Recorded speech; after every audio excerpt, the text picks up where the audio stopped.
Welcome to Stack Hunters. I'm Bradley Stalder, your host tonight. And with me, Justin Herzig, friend of the podcast, friend of Stack Hunters. Welcome back, Justin. I appreciate it. These are always some of my favorite conversations we have, and I feel like we get into some of those kind of controversial things. We get into some of the fun stuff, and I like that. We go back and forth. It's always good times.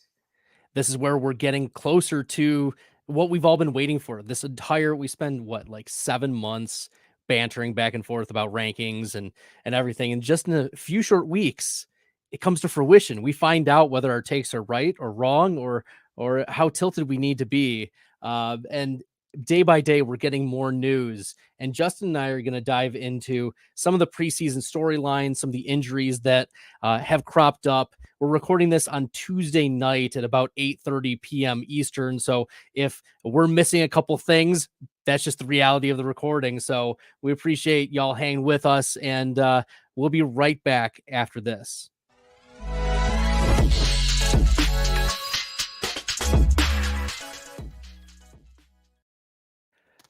Justin, the big news dropped yesterday that Jahmyr Gibbs, running back for the Detroit Lions, suffered a hamstring injury and was pulled from practice. This seems to be a recurring injury for him. He suffered a hamstring injury last year. He had some sort of injury hamstring thing happen this offseason as well earlier. Now it's happening again. We just got a report from Pelissero maybe a few minutes ago that he should be good for week 1, but as someone who has been avoiding like Jahmyr Gibbs at that 1-2 turn for most of the offseason, I'm hoping that the injury will keep his ADP. Maybe it will move it down so I can get a few shares.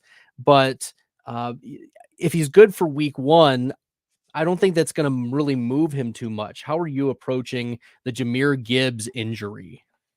Yeah, I've started to see him fall to, I'd say, kind of the early and sometimes even the mid-second round.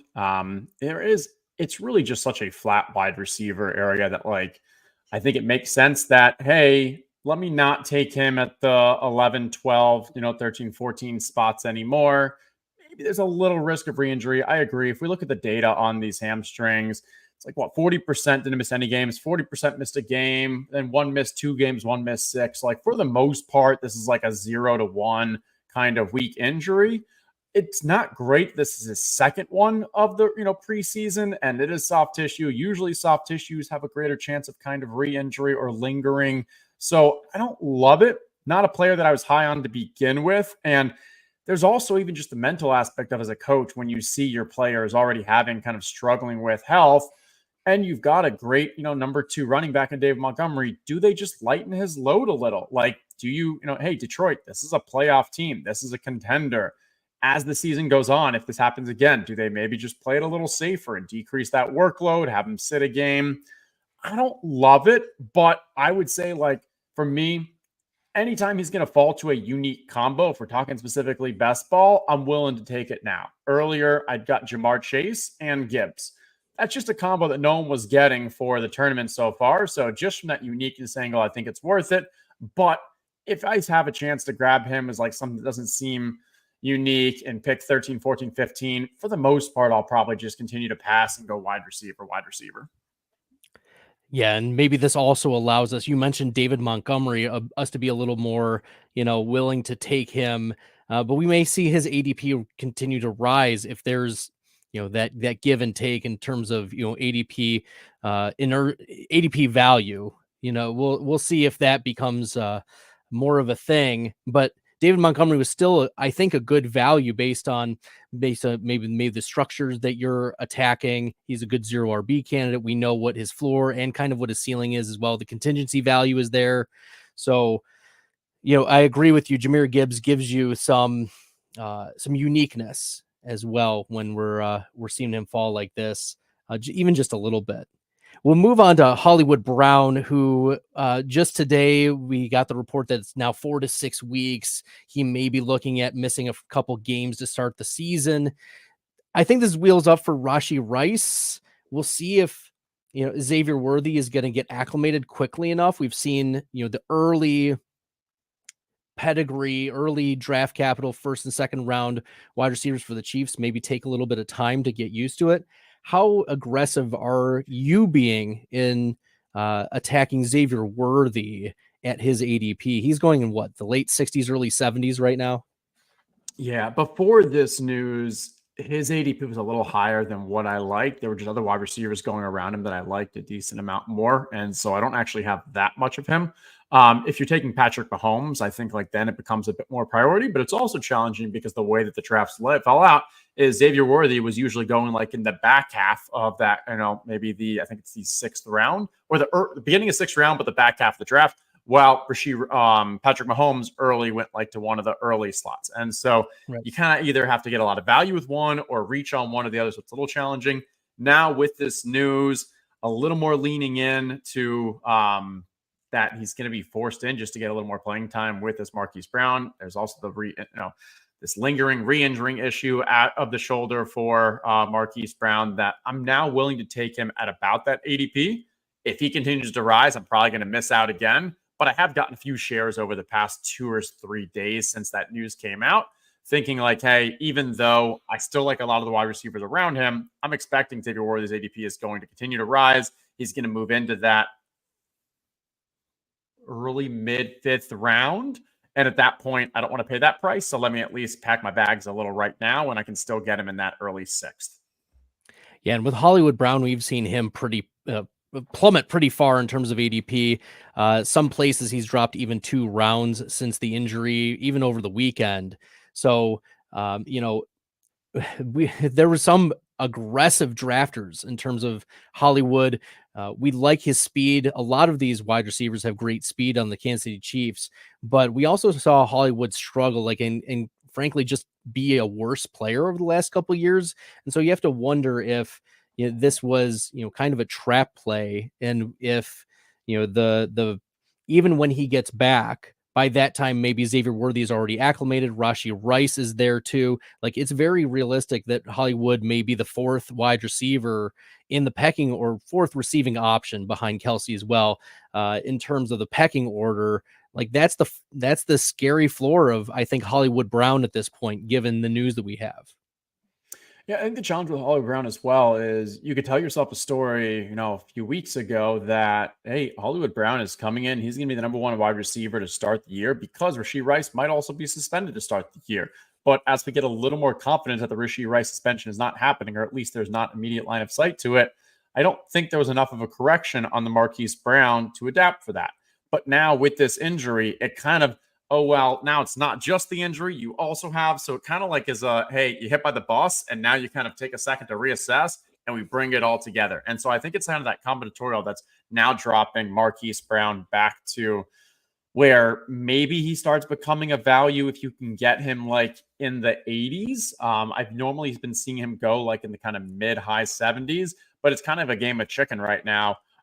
Where no one knows how far he's going to fall. And the Mahomes drafter is seeing how long they can push it until someone just kind of either gets auto drafted into it because the ADP is still higher than he's actually going, or someone's like, okay, I'm going to take the ADP closing the value against what is being drafted for the majority of the tournament.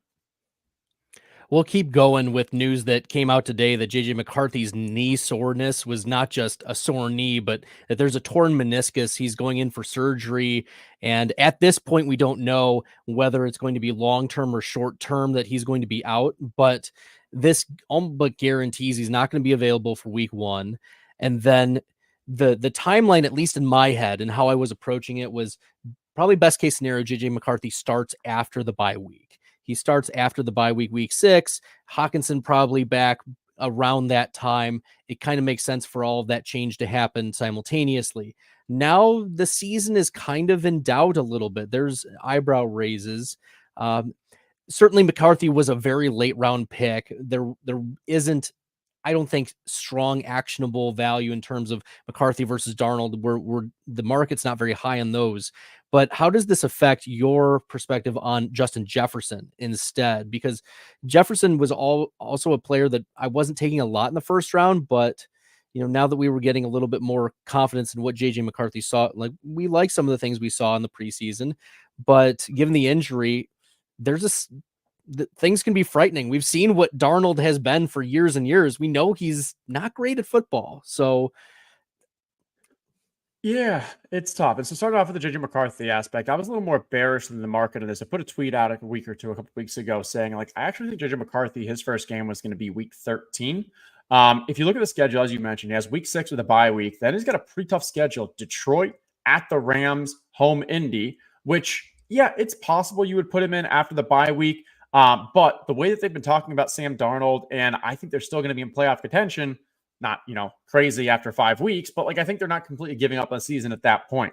Then when you look at weeks 10, 11, 12, they have 3 straight road games. So it's hard to say like, okay, we're going to throw him in on the road as his first game. And that's where I was like, okay, now you're looking at week 13, which is home versus Arizona. That's after you've already played 11 games. At 11 games, they're maybe 4-7.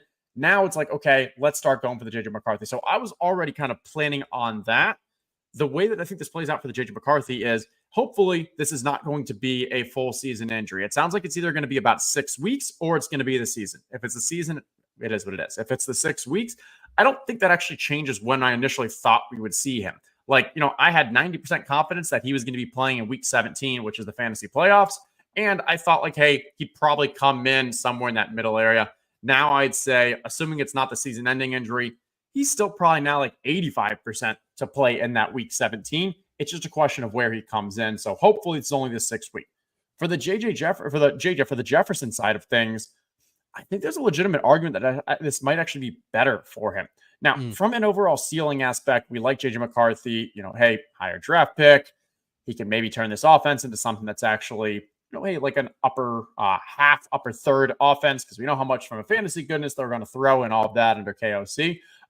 But from a median aspect, when you do have a rookie quarterback, especially one as, green, as kind of immature from an experience standpoint as JJ McCarthy, chances are they weren't going to let him truly sling it. Like, you probably play a little more ball control. You probably play a little slower pace. You do a little more kind of a run pass split. But with Sam Darnold, what do you really have to lose? Like, yes, we know who Sam Darnold is. You're not going to really develop him into the Super Bowl winning quarterback, but you can try to run the offense to the best of its ability and kind of protect Sam Darnold against, his own flaws. But the way that KOC runs an offense, the way that we've seen when Cousins got hurt in the past, the offense still kind of ran. So I think, I'm not saying it is good or it's bad, but I think because there's a question of like, hey, this may not be the worst thing for him, I'm not docking Justin Jefferson. I'm still taking him at 6 after Amon-Ra ahead of the 2 running backs for best ball. If it's home leagues, you want to move the running backs up, awesome. But I don't think this is a bad news at all for Justin Jefferson. Yeah, he's still clearly a first round pick. I don't think that there's, you're not pushing the panic button on Justin Jefferson because McCarthy's there. We'll stay in division, though. We got another injury for the Green Bay Packers running back, hamstring, Marshawn Lloyd. Lots of love for Lloyd in the off season.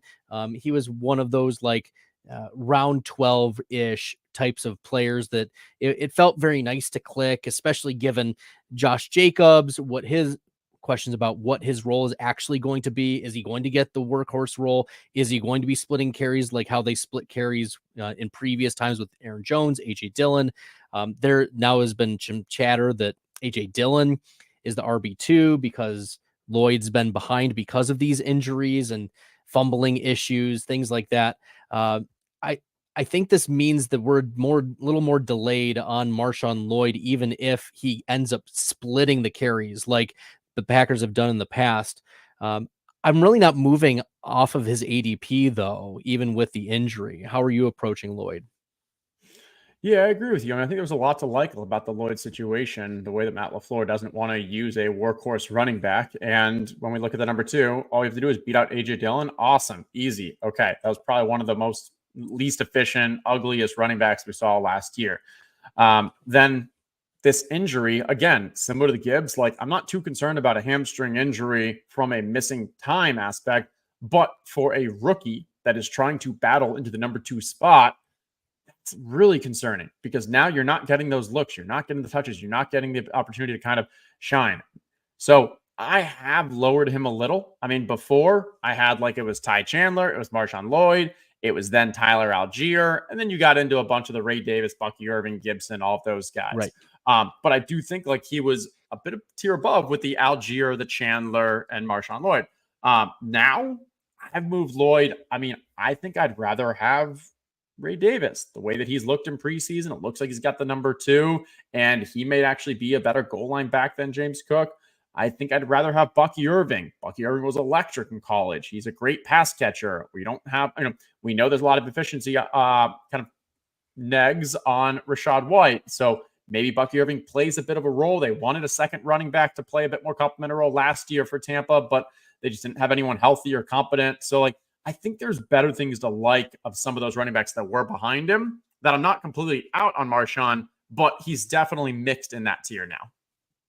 I agree with you. It was an alternating click for me pretty much between Algier and Chandler. But now that we're not going to get that possible early season production, that's something that we should consider. But we got good news out of Giants camp that Malik Neighbors, yes, he sprained his ankle during practice, but it doesn't seem to be serious. He seems to be back out there. I don't think we move anything off of him, but we got a news as well out of Giants camp. Maybe they need to change the turf, something maybe not right with the field, where we've seen multiple sprained ankles from both Neighbors and Tracy.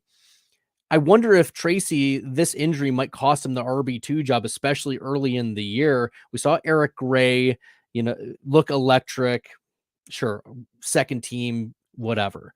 But Tracy seemed to have that third down role on lockdown. He was getting a lot of first team reps. This was a player that we saw Tracy's stock increase, and then we saw Kimani Vidal's stock kind of take a nosedive here. So unfortunately, the injury I think is going to cost Tracy, at least at the beginning of the season.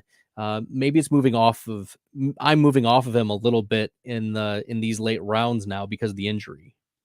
Yeah, from what we're hearing out of New York, is they really like Tracy. Obviously, wide receiver in college, has that pass catching skill set that, if anything, Devin Singletary is competent, but kind of lacks from an explosive aspect. And so it makes complete sense that they'd want to have both the Singletary and Tyrone Tracy playing each game. The way that I kind of approach it is, I think Eric Gray, I think if Devin Singletary was go down, Eric Gray may play a bit more in the kind of early downs and be that rusher. Does Tracy really have the full workload possibility in him? Maybe, but we know it's at least a possibility because we know he can have that pass catching role where Eric Gray, he had a good preseason game, but he's running against the 3s and 4s. It's nothing there. We care more about the reports that they've been saying, what we're hearing from camp, the way that they've kind of used him. And so this might slow the development a little. Hopefully it's a low ankle sprain, not the high ankle sprain, but I think it's the same thing with the Marshawn Lloyd.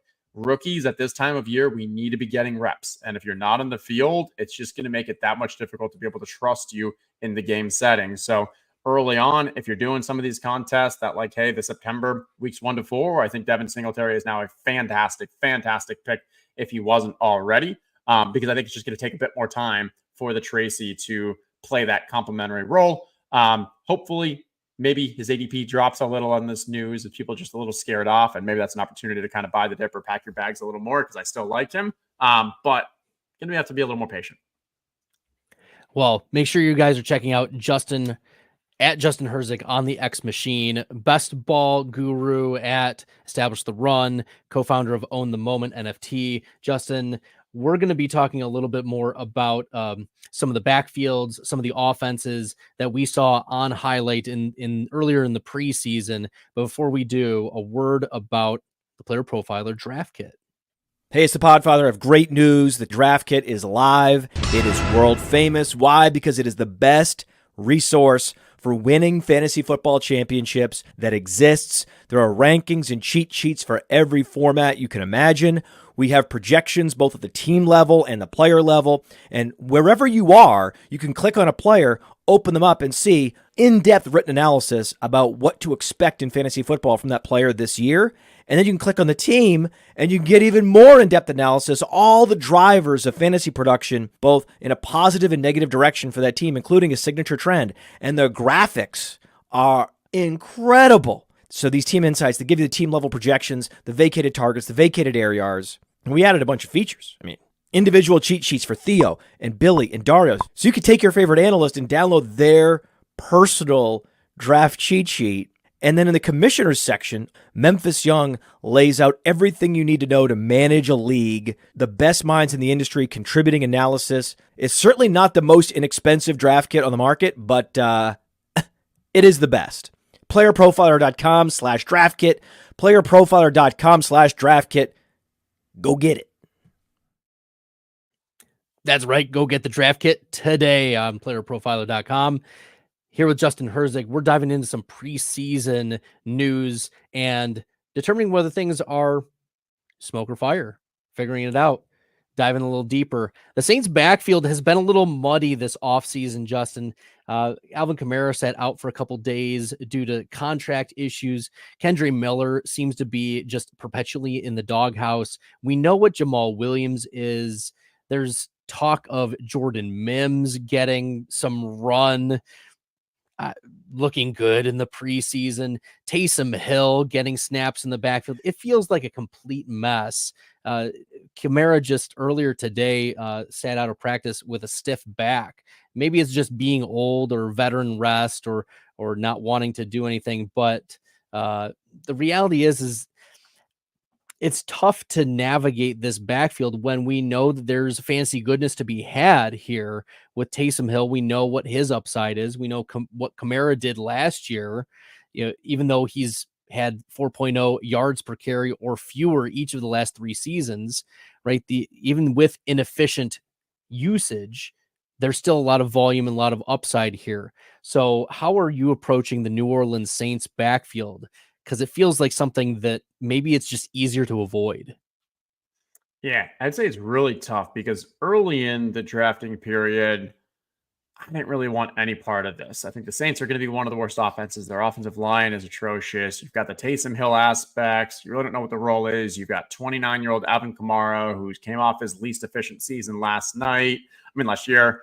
Then you've got the Kendre Miller, 3rd rounder. You've also got Jamal Williams, who just never disappears. So there's a lot going on. And so I pretty much just kind of faded it. But then we start getting news that, Kendre Miller just can't stay healthy, continue to get injuries. There's even the comment about hard to make the team when you're hurt. I still think he's going to make the team, but these aren't good things. And then now if we're looking at, okay, Jamal Williams, I'm still not concerned about, but you have Kendre Miller, who may not even playing. Is Alvin Kamara just going to have an insane workload?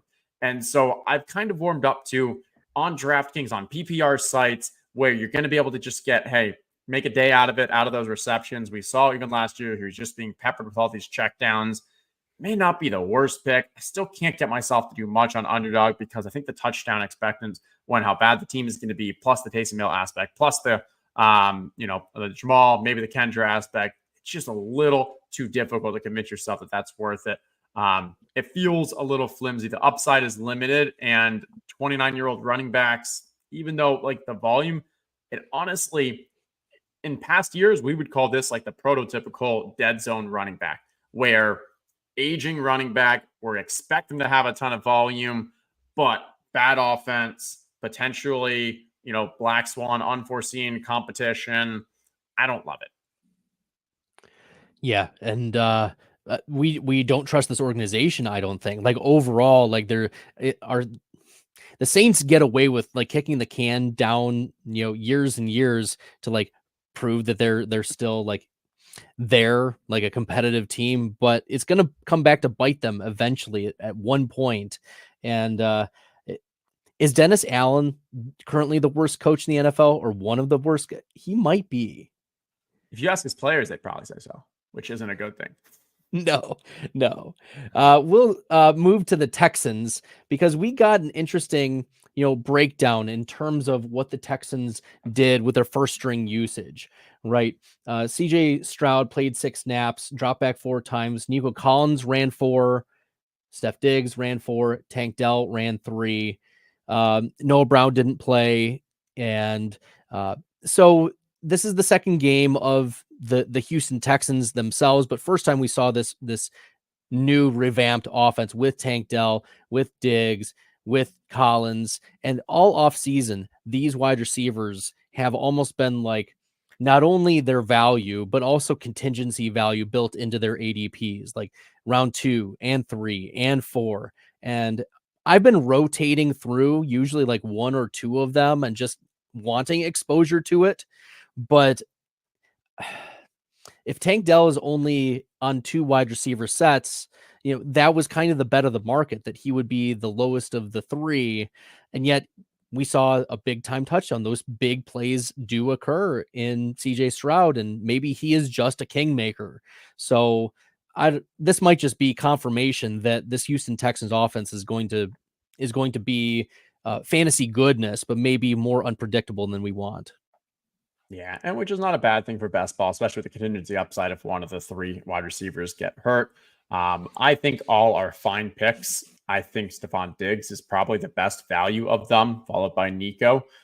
With Stephon Diggs, like, he may have landed in the absolute nut landing spot for his current skill set and just the available options. Initially, when he went there, we were thinking, hey, he's going to play in the slot. Check mark. That's exactly what he's doing. That's probably the most valuable from a completion aspect, from the role in that Stroud offense. And then the question mark is, okay, well, he's going to play in the slot in 3 wide receiver sets, but what happens when you have 2 wide receiver? Because there was a chance that it would have just been Tank and Nico, some of what we saw last year. But nope, he's actually playing in 2 wide receiver sets too. So I think Diggs, yes, we've seen the kind of fall off at the end of the Bills season last 2 seasons, but I think it's probably a little more fluky than actually something that was salient that we can kind of count on going forward. So overall, I'd say like all good picks. I think it gets a little tricky, like with the stacking aspect, because then you're competing against 2 other teams if you're trying to, stack for the Houston aspect. But yeah, I love Nico. I love Diggs. And Tank I'm getting, but it's just a little less of a priority. Yeah, it's in my projections, like, I have Stephon Diggs as the highest projected target share type of player. You've got the efficiency for the Collins, you got the big plays for Tank Dell.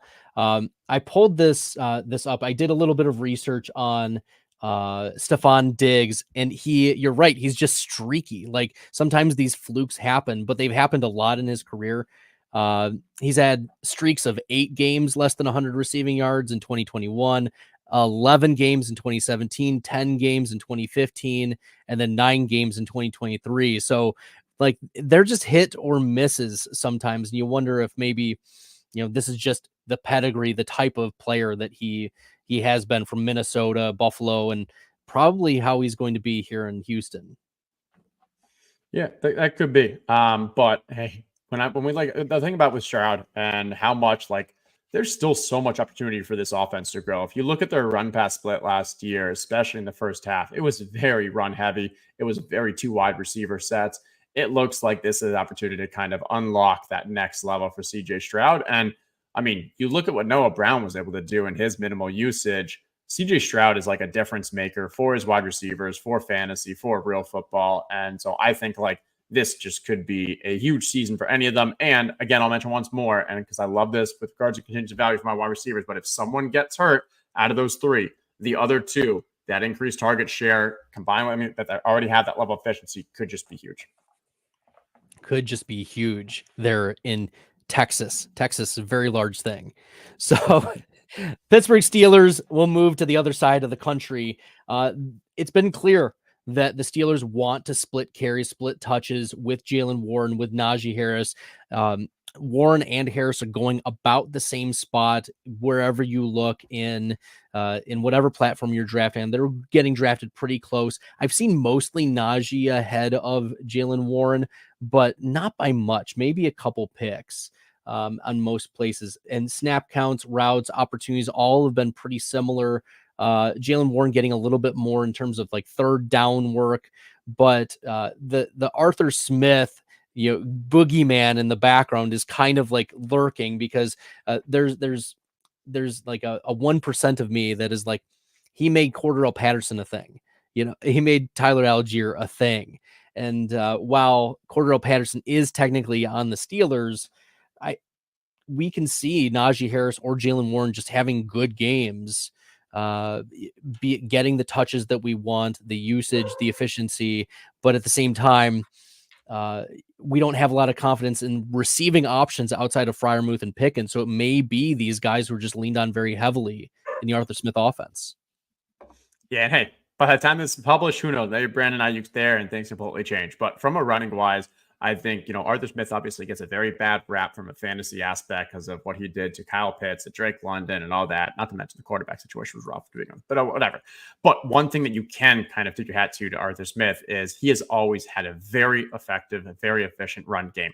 From the Tennessee aspect to the Atlanta, even when Atlanta didn't have like quality running backs, you were still seeing like their actual success rate and their efficiency were, very, very high. And so I think you mentioned like Tyler Algier, what he did to Tyler Algier. If anything, that's actually a positive. That's probably gives us more confidence that it's not likely going to be Jalen Warren or Najee Harris running away with this, assuming both staying healthy. And so I'm happy to draft both of them. It's really kind of, threading the needle, trying to kind of very just close. But the way I've kind of been doing it is on half PPR, on underdog sites. I like Najee a little more. I think that Najee's still going to be a bit more that goal line back. If both are healthy, Najee has a slightly higher projection. That said, Jalen, if one of the two were to get hurt, Jalen's upside substantially higher just because he's a better back at this point of the career. And I don't think we can completely ignore that, hey, what Mike Tomlin specifically said is, when the weather is rough, I want to put the ball in Najee's belly. And if we're talking about week 17, playing at Kansas City, in a game that like we see that the way that coaches try to beat Kansas City is keep the ball out of Patrick Mahomes' hands, slow it down, keep it as a run game. And it just kind of feels like that's what's going to happen from a week 17. That said, it could also go the complete other way and Chiefs go up 21-0 and now Steelers have to start throwing. If you're going to start throwing, you're seeing more Jalen Warren. So the way that I've just been handling it is I'm trying to get a lot of both of them. On the half PPR sites, I have a little more Najee. On the PPR sites, I have a lot more Jalen. There we go.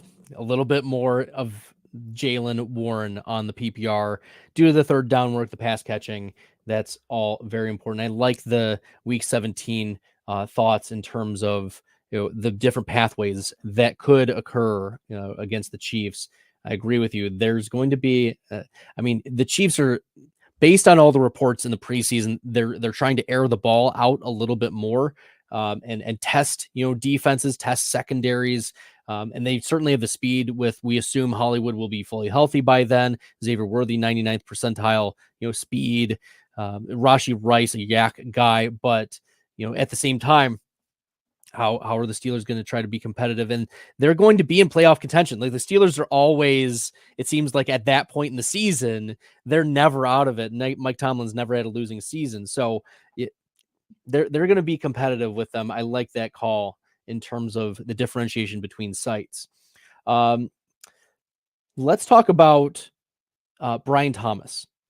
So there was a lot of talk earlier in the preseason, or actually there wasn't much about Brian Thomas because it seems like the beat reporters were pretty quiet about him. Wasn't making plays. There were a couple negative reports that came out like 2 weeks ago that maybe that was the reason why everyone was so quiet. But during the first preseason game, Thomas plays all with the starters. He's out there. And should we be having more confidence in Brian Thomas now that he is just all right? Week 1 in the preseason, he's playing with starters.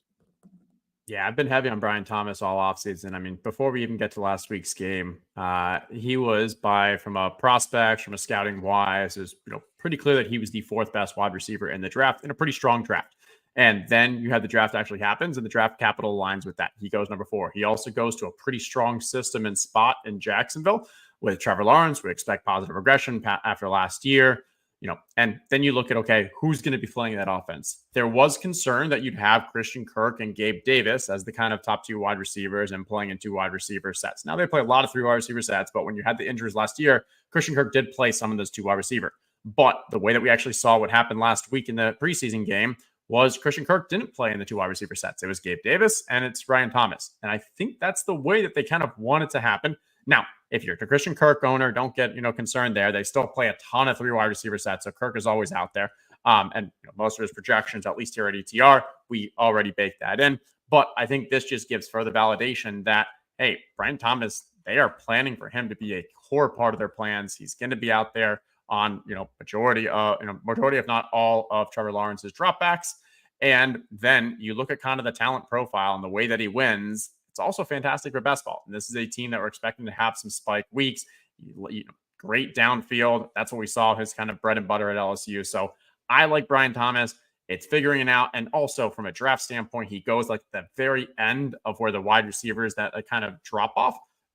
And so grabbing a lot of Brian Thomas, grab a lot of Odunze, grab a lot of kind of those wide receivers that have that upside that are right before we kind of start moving over running backs, other positions. Well, that ties into our next topic, which is Odunze and the Chicago Bears. Caleb Williams with the starters. Keenan Allen gets full complement of snaps, and then then it moves down a little bit. Odunze getting some snaps with the starters, but there was also talk in the offseason about Odunze returning punts. I think that's more noise than news. I would rather take shots on this draft capital type of player who's got a very, very strong pedigree.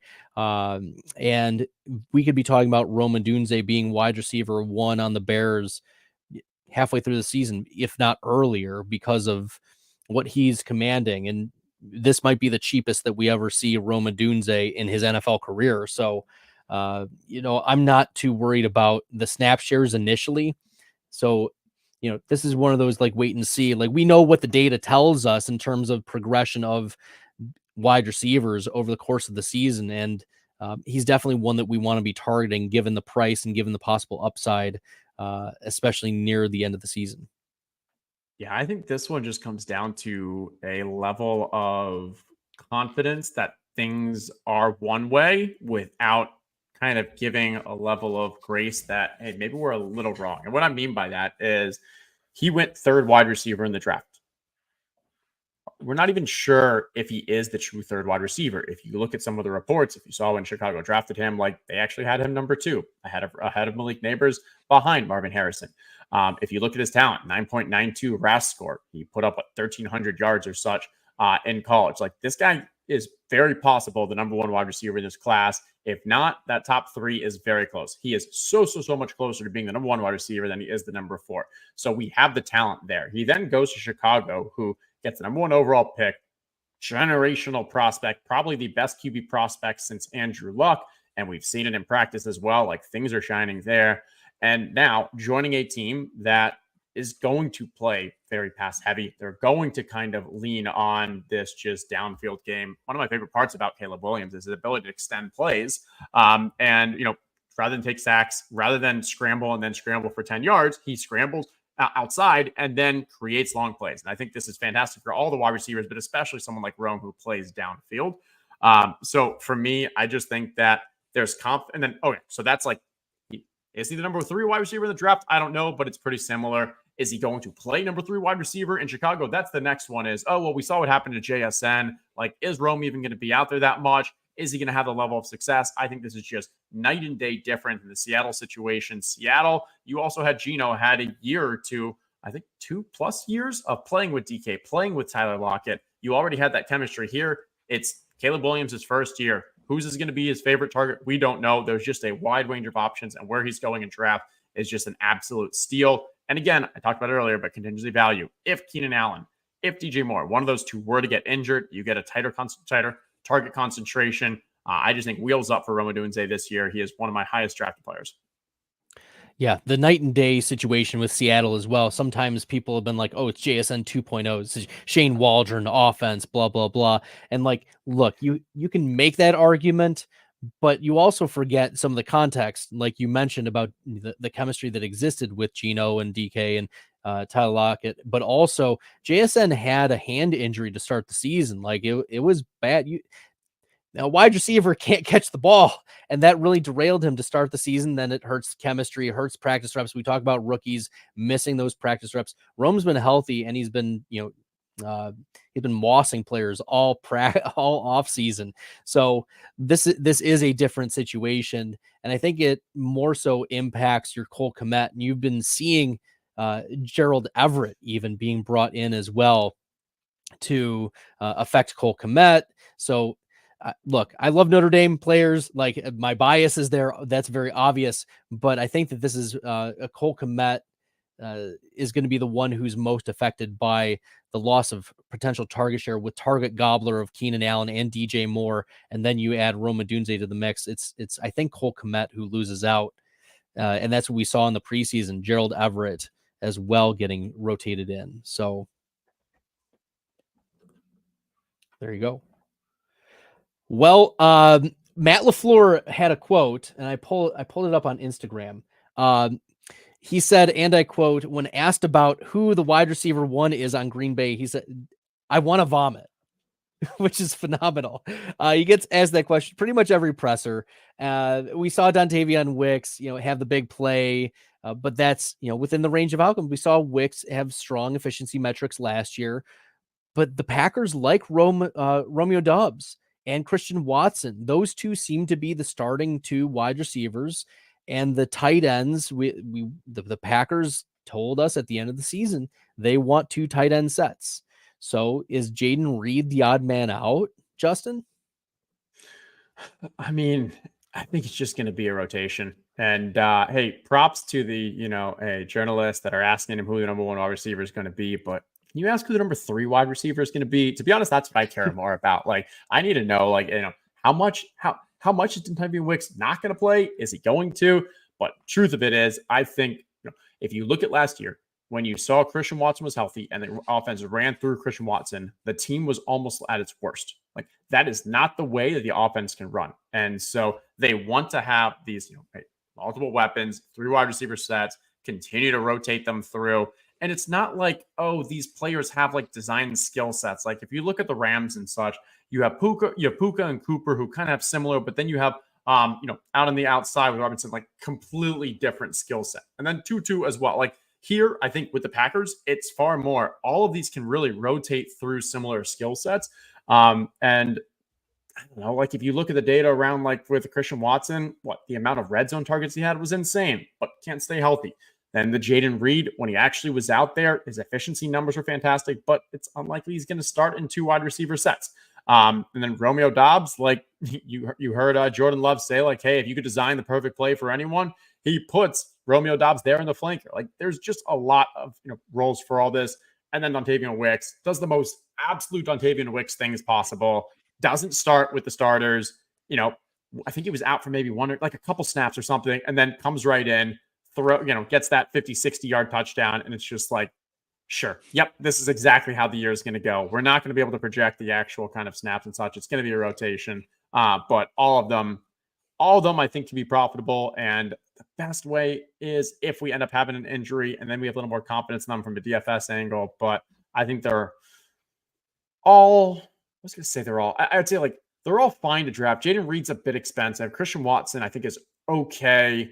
Wicks and Dobbs are probably the ones that I like drafting the most, just because you're getting the substantial discount and the wide receivers going around them as a bit of a, it's just that lower tier. I don't think they have the same level upside that Dobbs and Wicks have. But overall, it's going to be frustrating with a lot of mixed in goodness. Look, as long as the Packers are winning with my Packer bias, I'm here for that. So, it was frustrating last year, Justin, the first half of the season. Jordan Love, arguably one of the worst quarterbacks in the NFL, and then second half of the season, arguably the best. So is that really Jordan Love, that second half of the season?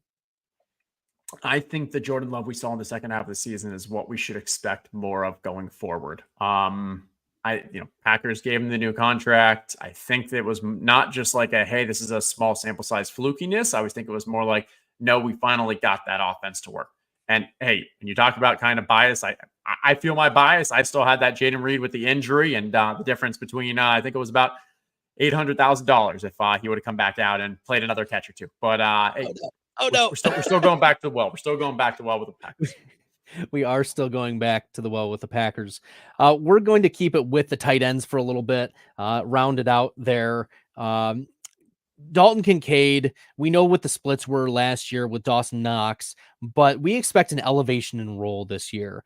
The Stephon Diggs is gone, and Dalton Kincaid has the draft capital. He has the pedigree. He put up a massive season for a rookie tight end last year, and the Bills have propped him up.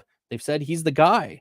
we also saw a lot of 12 personnel with Dawson Knox still out there. They love him in Buffalo. They think he's a great guy to have on the field, a great leader, clubhouse guy, and he's been reliable for the Bills for years. So, I think that I've come around. This is a player that I've changed my opinion on since the beginning of the off season.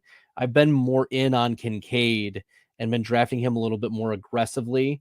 But what is the right approach, knowing that you're still going to see Dawson Knox out there and taking some snaps and taking some targets and maybe a couple red zone targets here and there too for Buffalo? Yeah, I think Buffalo is probably the most difficult team to project what that offense is going to look like. Curtis Samuel can play anything, and they can decide that he's not going to actually play every down. Khalil Shakir in small sample size has looked great, but he probably doesn't have the talent to truly be like an alpha wide receiver. Keon Coleman probably does have that pedigree and talent, but like, how long is it going to take? There's definitely been talks about it being a bit raw. And then the Kincaid and the Dawson Knox aspect. So it's not something I have any level of confidence in what that's going to look like. I do think that Dawson Knox being out there does lower Kincaid's upside. So I still think Kincaid is a fine pick. And I think if you look at like a projection and how much that offense can run through him, he can still deliver a great year. But the Dawson Knox, as long as he stays healthy, he's going to be out there. He's going to play. And this isn't just in two tight end sets. Like, he plays with taking Kincaid off the field some. So it limits the upside. It probably widens the gap between like him and the Laporta and the Kelsey for me. And like, I have him pretty flat with the Andrews, a little behind McBride, a little above Pitts in that area. But I'm doing it with a level of accepting that I don't know what's going to happen with this offense. Yeah, the offense could be just pretty flat, in terms of who's going to get the most touches and targets. Yeah. Curtis Samuel may not get the most targets, but he might get 30 carries for all we know. Yeah. It's possible. Colby Parkinson didn't play. We've seen the Rams just use mid tight ends and make them kings. So is Colby Parkinson a late round tight end that you're targeting, or is he just, all right, bench fodder, maybe in the right build, blah, blah, blah, or is he really undervalued? Absolutely love Colby Parkinson right now. I don't think that we adapt enough right now from a tea leaf standpoint to what's happening at tight end position. And so, you mentioned it there, but I think what happened last week. So I guess if we rewind back to a couple months ago, Colby Parkinson signs a pretty legitimate tight end contract that gives us like, okay, sounds like they probably want him to be their starting tight end, but they still have Davis Allen and Jordan Rodriguez. Their beat reporters talked about maybe they play more two tight end wide receiver sets. And Davis Allen kind of came on strong, has some talent. So who really knows? But like, probably Parkinson's like the 1A tight end. Then what happens is in a McVay, when McVay sits that player in the preseason game, like that means he already has the trust. He already has the job. He's the starter. That's what happened with the Kyren last year and with the tea leaves that people were reading and why they started drafting him. And so when you look at what happened between Parkinson and Davis Allen last week, there was no better scenario for Parkinson because you could have had something where they both rest. And then you're like, okay, they could have both played and Parkinson could have played a little before Davis Allen. But then, maybe this is more just to feel it out, see what it is. But not only did Parkinson rest, Davis Allen played. And so that shows how large of a gap in McVay's mind there is. So I think it's very clear Parkinson's going to be the tight end on there. They don't take the tight end off the field that often, so he's going to play a ton of snaps. What his usage is when you have three strong wide receivers, I don't know. I know we've seen some kind of ebbs and flows for the tight end position with Tyler Higbee. I think he got like 17 targets in one game, but then other games he's not even looked at. So much of McVay's style is let me figure out who the defense is and how do I scheme against this defense. But there will be some games I think that Parkinson is like the, if not focal part, like a key core part of that offense. Now, we do need to be a little, for tournaments, like be cautious around the downside is Tyler Higbee could still come back for the playoffs. And in that case, it's tough when you're taking a tight end that is now the backup come playoff time. I think there's also the world that Tyler Higbee either doesn't come back. If he does come back and he's a backup to Colby Parkinson, he's taking less usage. Like, I'm not letting that completely scare me off. I do like Colby Parkinson, but yeah, I'm drafting him.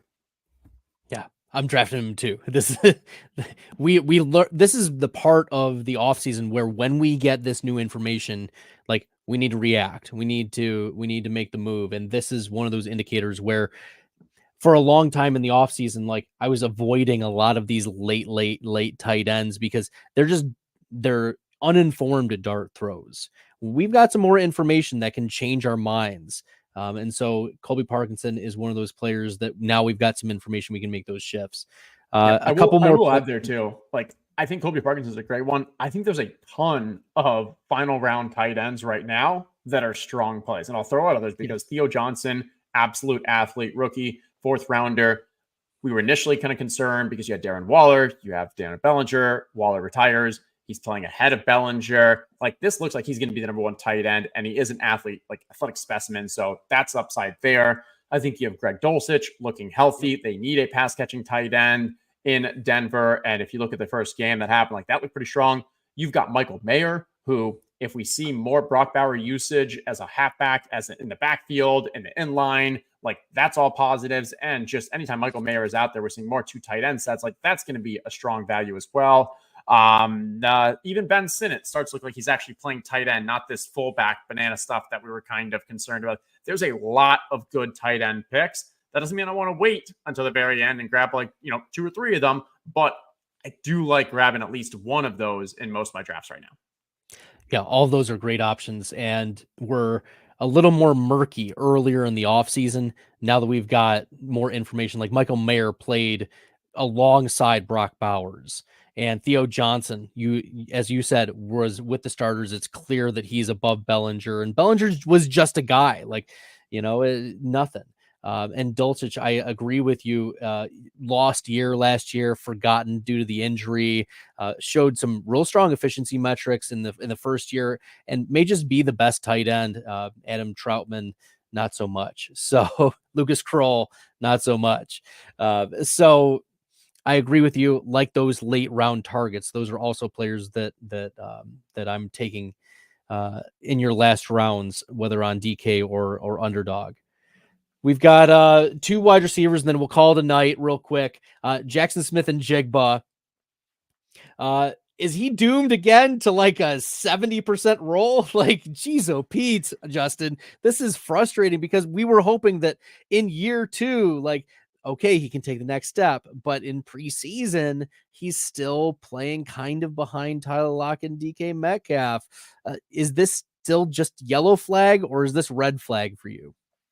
I'm calling this yellow flag, and maybe a little the kind of Josh Jacobs Hall of Fame game from the 2 years ago, where it was just weird. Like, JSN was playing way more in that game than we expected. And when you kind of parlay that with the comments that we had from the coaching staff, all the positives about JSN, talking about him as kind of like a legit number 1, number 2 wide receiver, not in comparison to other guys on the team, but just from a talent angle. Like, there was a lot to like about JSN from the coaching staff here.